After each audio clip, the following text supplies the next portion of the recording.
Welcome to Gulf News Kicking Back. There are just 8 teams left in the FIFA World Cup, and they all have the same dream of lifting the trophy on the 18th of December. Guys, it has been a tournament of complete shocks. I mean, just going back to the group stages, Saudi Arabia started it all off by beating Argentina, but then Japan pulled off 2 huge surprises, beating Germany and Spain. And then yesterday, we saw another huge shock where Morocco beat Spain in the penalties to get to the quarterfinals. It's been absolutely incredible. And in fact, 6 of the 8 teams, in fact, in the quarterfinals are former champions or finalists, and they have a combined 10 titles between them. But the only surprise from those 8 is Morocco. It's the first time that they've made it this far, and now they're bidding to get to the semi-finals. It'll be an incredible story if they can do it. I'm joined by Sham and Shamsir to discuss the quarterfinals. Sham, this tournament literally felt like it started a day ago. We had 32 teams, and we're down to 8 of them already. What's going on? It just went in a flash. I mean, it just shows that how the quality of football also, simply because we've been too engrossed with it, and we didn't know the days go by. Suddenly the group stages were over. Now we are finished with the quarterfinals, and we are on to the semifinals. Look at that. It just started on in a couple of weeks ago, and we are in the last 8 actually.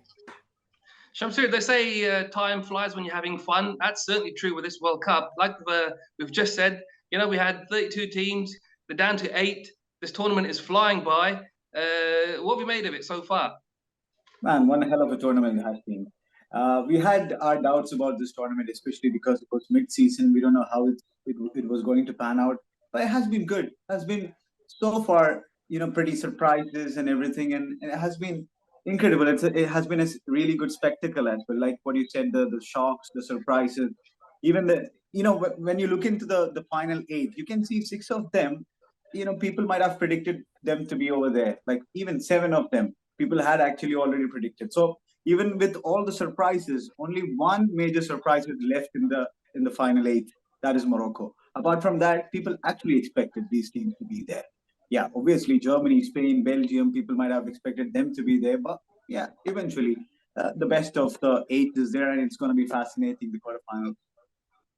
And Sham, from those 8 teams that are there, there's still a hell of a lot of quality. I mean, we're going to be seeing some of the best talent, showing their stuff in the next couple of days, starting from Friday. There'll be 2 quarterfinals then, and then there'll be 2 more on Saturday. Players like Messi, Ronaldo, Mbappe, Neymar, Harry Kane, Gakpo from Netherlands. I mean, it's going to be, I think, plenty more twists and more surprises to come. Do you think so? Absolutely. If you look at it, other than Morocco, all the rest of them are heavyweights. And also, each of the team has got some real big names. So, which means we are in for some real good quality football.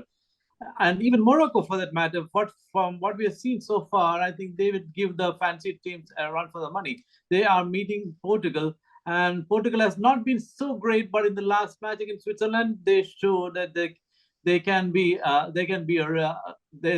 step up when it really matters, even without Ronaldo. So, which means with Messi, Neymar, Harry Kane, and Mbappe, all these guys cranking up their game in the semifinals, I'm sure we're going to see some high voltage clashes. Absolutely. Shamsir, just going on to the point that Sham just made there, Ronaldo, he's like the superstar that nobody wants now. I mean, he was on the bench yesterday for Portugal, ended up scoring 6 goals. And for his former club now, Manchester United, also he was on the bench, and we saw an upturn in fortunes from Erik Ten Hag's team. I mean, where does this guy go now? I mean, he's probably not going to start, or do you think he's going to start for Portugal in the quarterfinal against Morocco? After that performance, his replacement scored a hat-trick, which Ronaldo could have. I think Ronaldo has played so many knockout games, and he has never scored a knockout goal for Portugal in the World Cup. And this guy who came in as a replacement for him has scored a hat-trick in his first World Cup debut. I don't think he can go back to the starting 11 in the next match, but you never know, because it's Ronaldo, and it's Fernando Santos actually likes Ronaldo. I was really surprised when Fernando Santos put Ronaldo on the bench, because that was really a surprise. Even in the game against South Korea, when he rested many players, he gave a start to Ronaldo, and I was not expecting this to happen. See, Ronaldo is a legend of the game. He has done everything that football can offer, and I don't think he has anything to prove. There is nothing left for him to prove. Yes, a World Cup glory will be the epitome of everything for his career, but I don't think there is anything to prove. And age catches up with everyone. You know the modern football, when you need the striker, the center forward to be the first man to defend, he can't do that anymore. And even the sharpness is not there. He hasn't played a lot of minutes, and even though he has missed the preseason training with Manchester United, all these things has combined for the loss of sharpness. And Gonzalo Ramos, who came in as a replacement for him, had a terrific campaign with Benfica in the start of the season. He has scored like 14 goals for Benfica when Ronaldo was struggling for goals. So it was a no-brainer for me to bring Gonzalo Ramos right into the middle of the pitch. But it was a really a major surprise. But like what I said, this guy is a legend of the game, one of the greatest of all time. There's no doubt about that. But it's time to move on, I believe. And Fernando Santos has done the right thing, but still, he can make an impact coming from the bench. When the defense is tired, when the tired legs are there over the on the bench on the pitch, he can come and make an impact, I believe. So we'll see what happens with Morocco. Sham, big question for you now, and I want to have your opinion on this. Is Ronaldo a spent force? I mean, if you look at the way he came on yesterday, with about 20 minutes to go, it looked like he was almost in a bit of a strop. He wasn't, like Shamsir just said, he wasn't too bothered about closing people down. To be honest, he's never really done that in his career. He's not been that type of a striker. He's never been pressing. He doesn't do that. But still, you could just see from his body language yesterday, especially when he was sitting on the bench, there was a fantastic picture of him going around on the social media. He had a face like thunder. I mean, he obviously wasn't very pleased to be sitting there on the bench, but then his replacement's got a hat trick. He's going to go and win the Golden Boot possibly now. He's got those 3 goals. But even when he came on, he was looking for those dead ball situations. One of them, he got a free kick and he immediately grabbed the ball. And then, he looked like he was going to do something special, but he smashed it into the wall. I mean, he really didn't do much. What can Ronaldo offer Portugal at this stage of his career now? Now, to go back to your question about how about his performance in the World Cup so far, it's hardly been impressive. We've seen him struggle in one-on-one situations several times in this World Cup. The Ronaldo of the old would not have. He would have easily taken down the goalkeeper. But he has struggled. That is clearly a sign he is not at his best. Whether it is because of this advancing years or the lack of playing time, I'm not too sure. But I would think it is the age is really slowed him. Also, which means, I mean, you cannot stop for the time. Your reflexes slow down. Your thinking sharp. Your taste will not be as sharp as that. And on a football field where you have to think on your feet, I think it matters really. So I think Ronaldo is slowly, the age is catching it with him. Now at this stage, what can Ronaldo do for Portugal? I was reading Fernando Santos interview. In fact, a lot of what Shamsir said came there because Fernando Santos is a father figure to Ronaldo. So you would never expect him to drop him. But Fernando Santos, the coach, decided to drop him because he was a handicap there. Because in the group stages, we've seen that how the front line lacked the sharpness, where Ronaldo missed chances. So finally, Santos decided to play his game, to play his play for Portugal to play according to his plan. He needed a change, and Ramos was the perfect answer, and he was proved right. And right in right from the first goal, you knew this guy was something special. Thundering shot the roof of the net. But I had to look at Ronaldo's reaction. Ronaldo didn't know how to react. He didn't know whether to applaud, whether to. I mean, it was a mixture of emotions going through them. You feel sorry for him, but it also showed the ego of the man. I mean, he didn't like it one bit.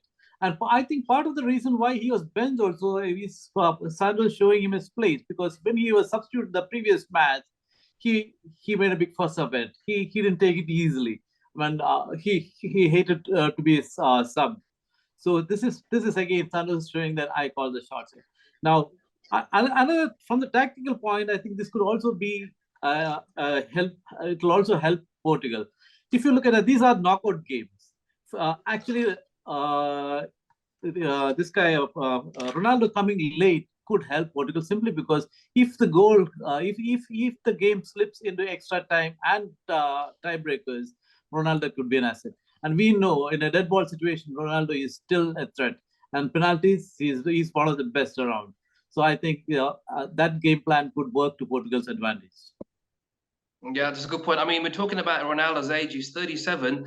And the thing is, Shamsir, players with explosive pace like Ronaldo, you know, when they get on in their advancing years and when they lose a yard of pace like that, like he clearly has done, their whole game is different because now suddenly they can't knock it past the fullback and just charge past because they haven't got that anymore. So they've got to rely on other parts of the game to still be relevant. Whereas, for example, Messi has never had that explosive pace. He's always had great close ball control skills. And do you think now we're probably seeing that old age question being answered? Who between the two is obviously having a better tournament? The answer is Messi. Does that answer the age-old question about who's better, Messi or Ronaldo? What do you think?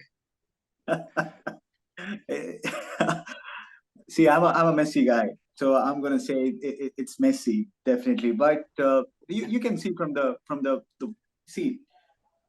Okay, this requires an explanation. Basically, Messi is possibly an architect on the pitch.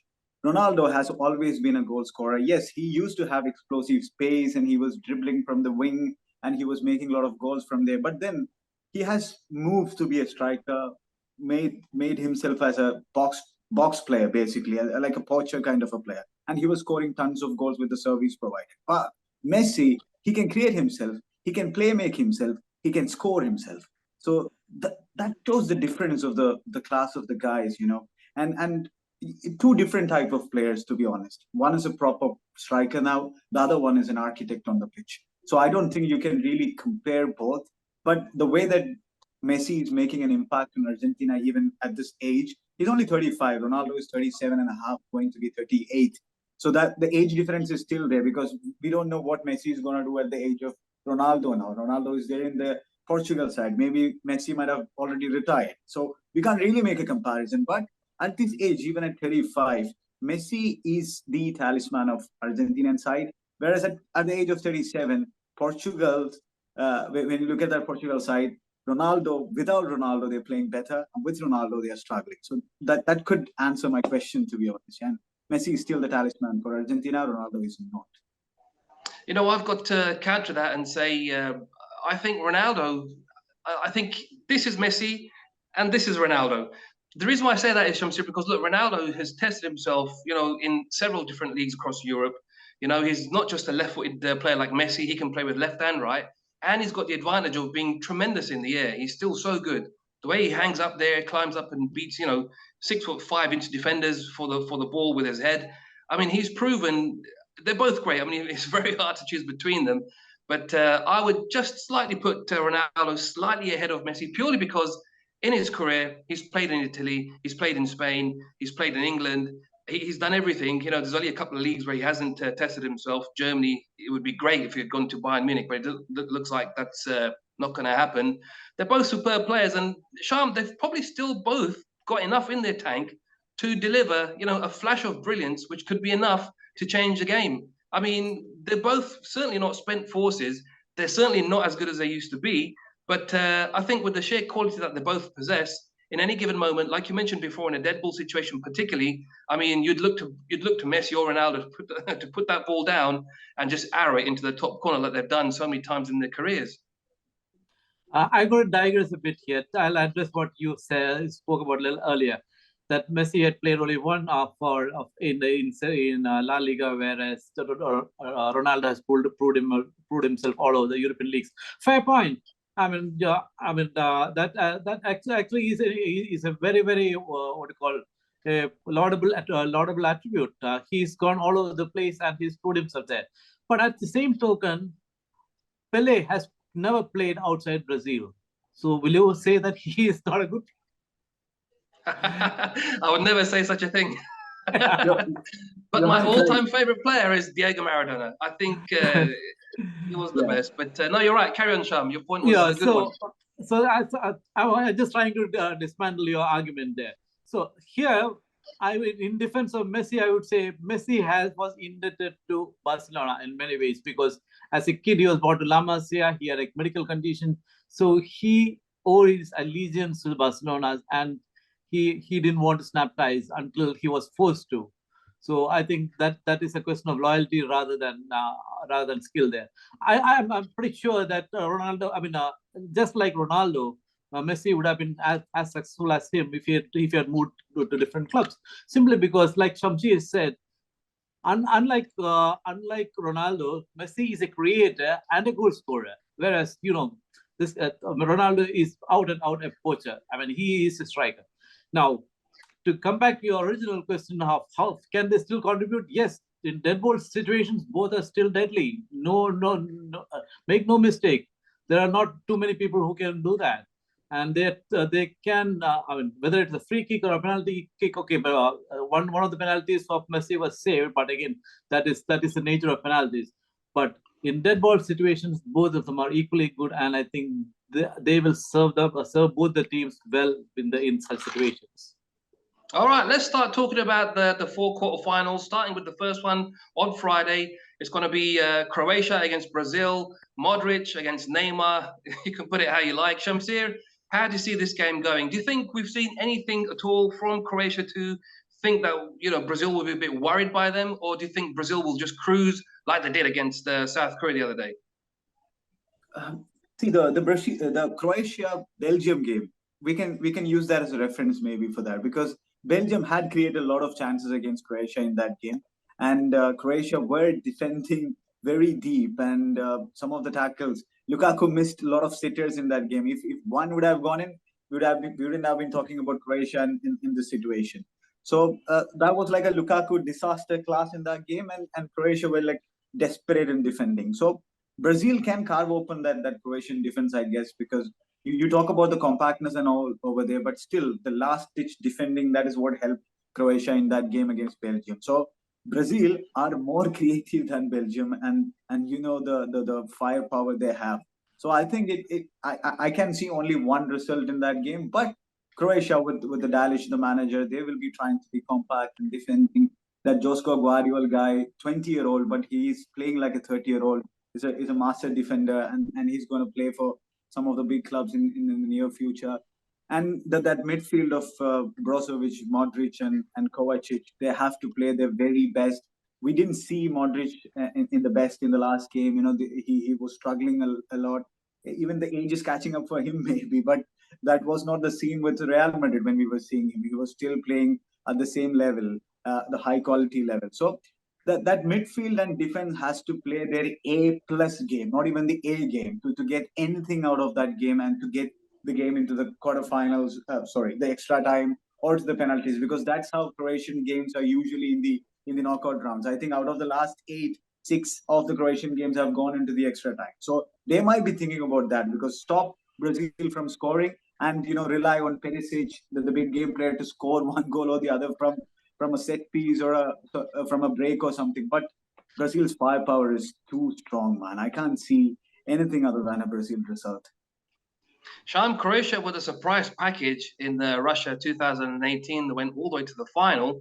Nobody expected them to get that far. Again, we're not really considering them, to go further than the quarterfinals this time. But how do we know? They could pull off another surprise and beat Brazil. It's possible. Brazil lost against Cameroon after all, but obviously they were resting all their players. Like Shamsir says, their strike force, the squad, the depth of talent that they have, it's just a joke, really. In fact, I remember, I think it was Casemiro saying, he says he feels sorry for every other team in the World Cup because Brazil's squad depth is just so much better than everybody else's. And it's true, we're seeing it, the way they're carving teams open. But do you think Croatia could, just surprise them and possibly get to the semi-finals? I don't think so. I mean, I can't see a result going that way. But like Shamsi said, they have very organized defense. They have very structured defense. They have very disciplined defense. Which means it's not going to be easy. Not just that, they have still several players from the previous World Cup, which means these guys have been there. They've done that.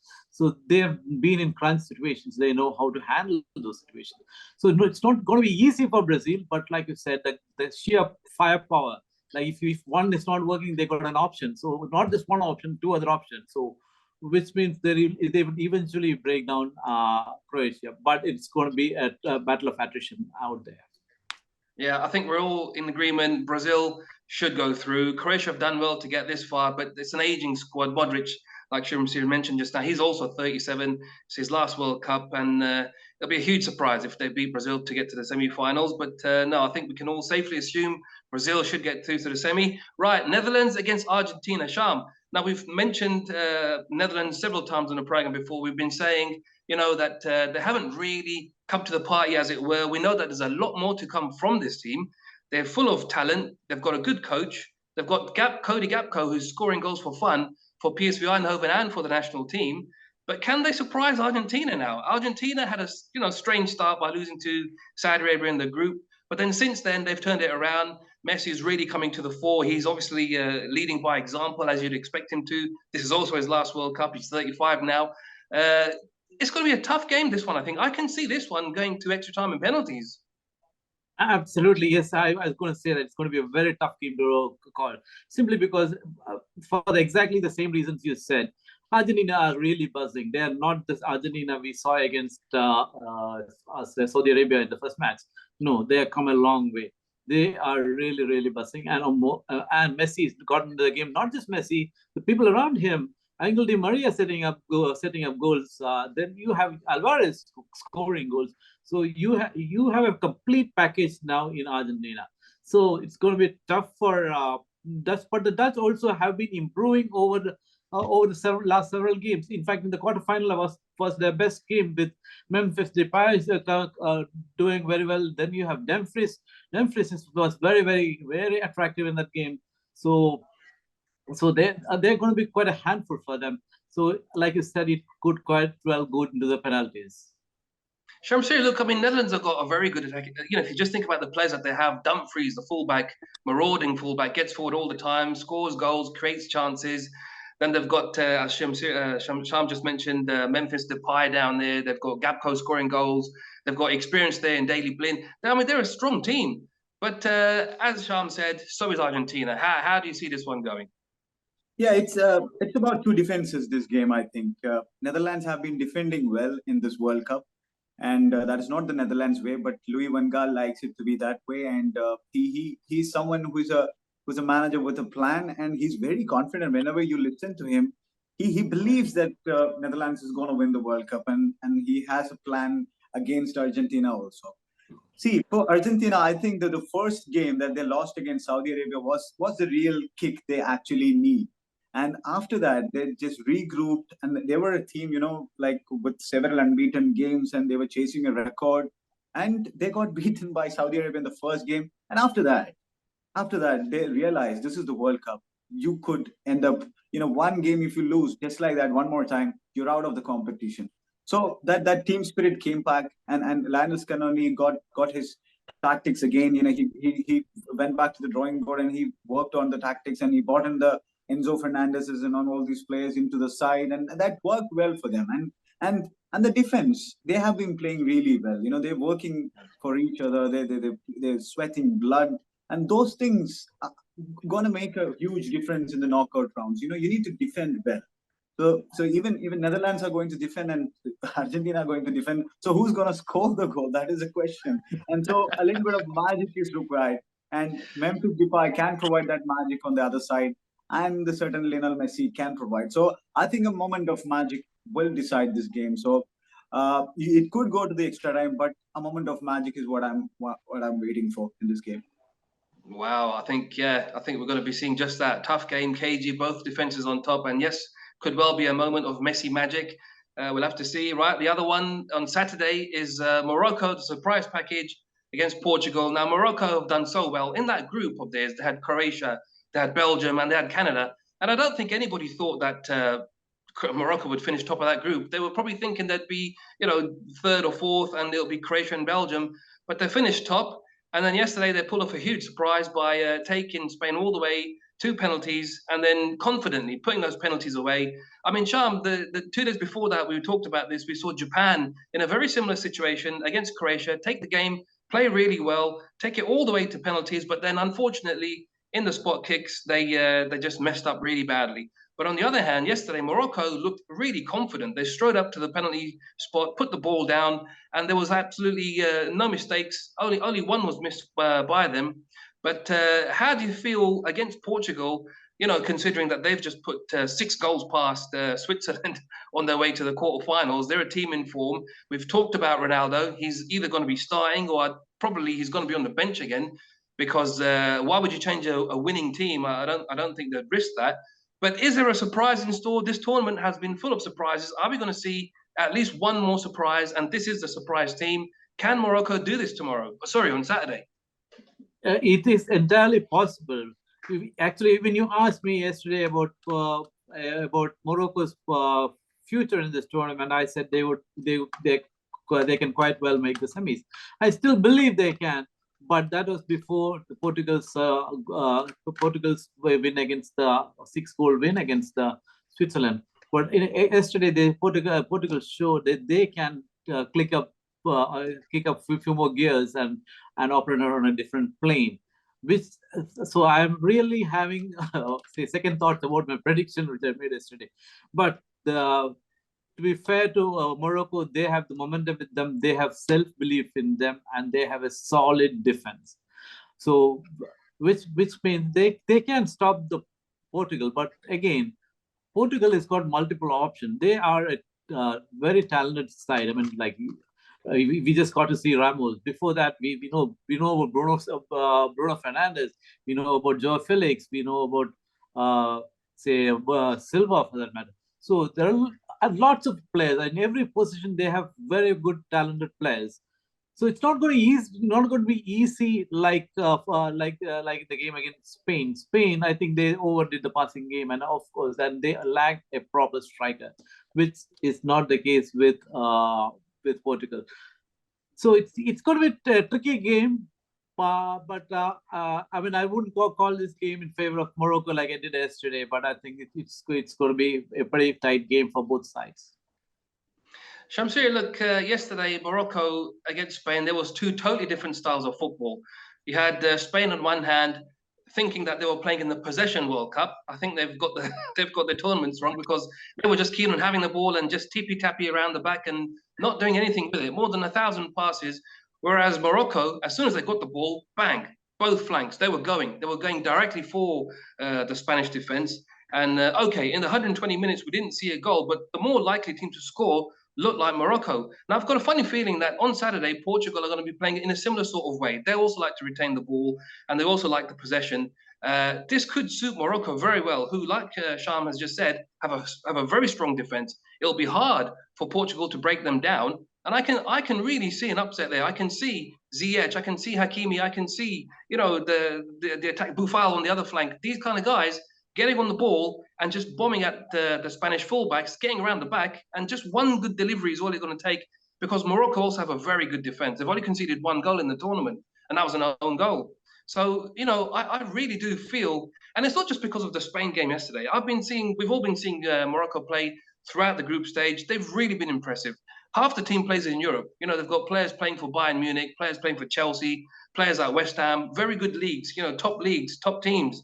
And they're bringing their A game now into the World Cup. I got a real feeling, okay, Portugal have scored 6 goals, but maybe they've scored all their goals too soon. How do you see it going tomorrow on Saturday, Shamsir? See, we got to give credit to Portugal for banging 6 goals in that game. But one thing we need to see, that Switzerland is one of the most organized defenses in the World Cup, and they have scored 6 goals against them. But what the change the Swiss manager did was that he changed the formation in this game. He tweaked it. He made it as a 3 at the back system, which was the first time they have played in this World Cup. So they were playing so well at 4 at the back system, and they changed it. And players were like totally in out of shape, and there were lots of space behind, and it was just exploited by the Portuguese players, especially the flair players like Joao Felix, Bernardo Silva, Bruno Fernandes, and Gonzalo Ramos. Ramos was the surprise package. So Morocco might have seen that game. But the only thing I want to see is that, I want to wait and watch. Does Morocco have got the same energy left? Because they have given everything against Spain. They have given literally everything, because even Aguerd is injured. Aguerd has been fantastic for them. Saiz is injured. He was playing with literally 1 leg in that game in the second half. So I don't know whether the replacement who are coming in for these guys are going to be giving the same kind of performance, the level of the performance. That is one thing we need to see. And definitely what you said, Morocco is going to sit back and counter with pace.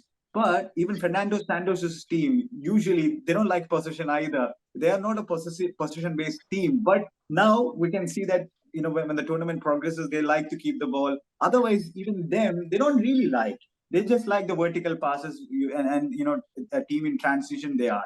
So it's going to be more of a confusion. What we're going to do, because they're also sitting back. We don't want to sit back. We have to attack. So Morocco take the ball and do the attack, and we can do the transition then. So it's going to be like that. So it's going to be a confusion game. I don't know how to call that game. I just want to see if Morocco has really got anything left in them, the tank. But definitely the supporters are going to give everything to them, and the players will give everything. But Portugal will have the quality, the flair, like what Sham mentioned. They have like quality all over the pitch. They are playing in La Ligas, Bundesligas, Premier Leagues. They're top players. You can pick one, two guys for each position for them. Cancelo was on the bench yesterday, and Dallo was playing in the right back. Ronaldo is on the bench. Gonzalo Ramos is there. Like Andre Silva is there. Joao Felix is Bernardo Silvas, William Carvalho, Ruben Neves, all these guys. Palinha is a tackling machine. And then you have the experience of Pepe at the back, Ruben Dias at the back. The quality is immense. So we just want to see, and we all love the underdog story. So we can hope for a Morocco win, but my head says it's going to be a Portugal victory. I think from all the quarterfinal games, that one's going to be the most exciting. I can see that being both teams playing at 100 miles an hour, getting at each other.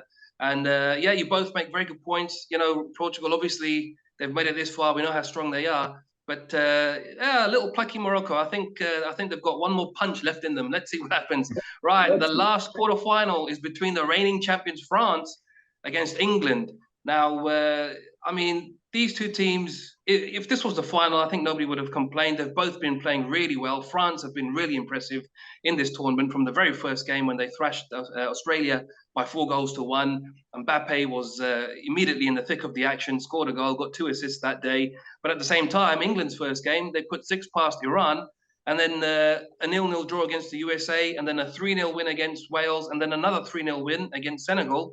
Sham, that's 3 clean sheets in a row, and in total, 12 goals in 4 games. I mean, this is a team really coming into form at the right time, isn't it? It is, and they've been very, very impressive. Especially the last match I saw them against Senegal. I thought that's going to be a very tight match, but it turned out to be completely one-sided. Once England got the first goal, I think that took the wind out of the Senegal, and it was England all the way. Now, will that happen with France? No, France is a different cup of tea, and which is the worry, because much as we see the creativity of Bellingham and Foden and the scoring prowess of Harry Kane, France is no less there. You still have Mbappe to deal with. Okay, I mean, Kyle Walker must be spending sleepless night, I'm sure. And I think Gareth Southgate or somebody went on to say that they have been planning for this 2 years in the making. I don't know, but the thing is, Mbappe is a beast on the pitch. I mean, he explodes from a stand. I have not seen any other player. This is something Ronaldo used to do in his prime. From a standing position, just explode just like that, and that is something sensational in the sense like you can see the defenders trailing behind him. So that is a real threat. Not just that. See, Giroud is still popping in goals. Mind you that. And Griezmann is still lurking around. He's still running from box to box there. So there is a task cut out there for England, really. But also one of the things which really worries me about England is their defense has not been fully tested as yet. And a couple of occasions when they've been under stress, I saw Harry Maguire make two very bad mistakes. That's the kind of mistakes you cannot afford to make in a team like France. So, which is why I am pretty wary about tomorrow's game. Tomorrow, I'm calling it France against. Ooh. Now, Shamsir, look, there's a bit of worrying news coming from the France camp. Mbappe missed training yesterday. So, and we all know that he came into the tournament with a slightly niggling ankle injury, which so far doesn't seem to have troubled him at all. He's been absolutely brilliant. But the fact that he missed training yesterday will be giving England, me especially, a lot of hope, because we're all hoping that Mbappe doesn't play. If he doesn't play, that will give England a real huge chance to get through, because otherwise, Mbappe on form, running at you, like Sham says, from a stand-start position, he's absolutely got blistering pace. Kyle Walker's quick, but he's not going to be able to catch up with Mbappe. But if he actually is injured and misses out on this game, I mean, that would be a huge blow for France and a huge plus point for England, wouldn't it, Shamsir? Definitely. If that happens, I'll have to say that Pogba's voodoo is working. There is nothing else can be said about that. The black magic is working. Otherwise, yeah, I think he'll be all right. The news was coming out from the English media, but the French media has been saying that he's all right. That's what I read lately. But anyway, let's see what happens. But if he doesn't start, that's going to be really a major boost for England, definitely, because the firepower that England has, they can actually beat any team in the world. So it's that kind of talent. And Southgate, the one thing that he has done good in the mid of the tournament is that the decision that he has made to bring Foden back into the lineup, because he has been a generational talent and he was keeping him on the bench. And now he's starting, and that could make a lot of difference. And the front three is actually clicking, and that could do well. And Jude Bellingham has been a sensation in the tournament, and we have seen how good he has been already for Dortmund and all. And when it comes to France, the experience could prove to be vital, because England under Southgate, they have reached till that final and they have bottled it. But France, for an instance, they have won the World Cup, they have won the Nations League, they have the winning mentality in them. So that could prove to be very, very important. And what you said, Morocco Portugal is the favorite match for you, but I think this is going to be a cracker of a match. France versus England is like a final for me. It's gonna be having everything that you actually need in a football game, because you have proper wingers, you have a proper strikers on each side, you have good defenders. But for England, I'm not really sure about that, because that defense is not tested that much even in this tournament. So France are definitely going to test the Maguires and the Stones and the Walkers and the Luke Shaws. So we'll see what's going to happen. But I think the experience and the winning mentality is going to be the difference here, and I think France have that in abundance, and I think they're gonna nick it. Oh, I'm going to say the opposite. I've got a feeling the exact thing is going to happen, and England's going to nick it. I would say that. Anyway, guys, listen, I need one final prediction now. We've talked all about the quarterfinals. Obviously, we're going to have to see who gets to the semi-final and to the final. But from these last 8 teams, who would you say, Sham, is your winner?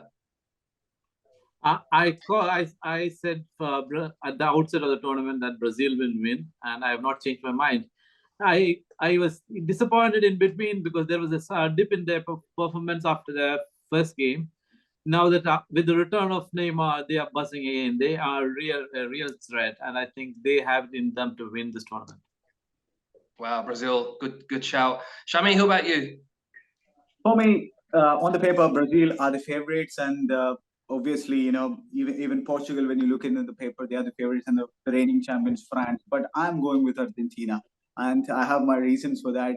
That loss against Saudi Arabia was the kick they needed, and now they're playing as a team. They don't have superstars like Brazil has, or France has, or even Portugal has. They don't have the squad depth.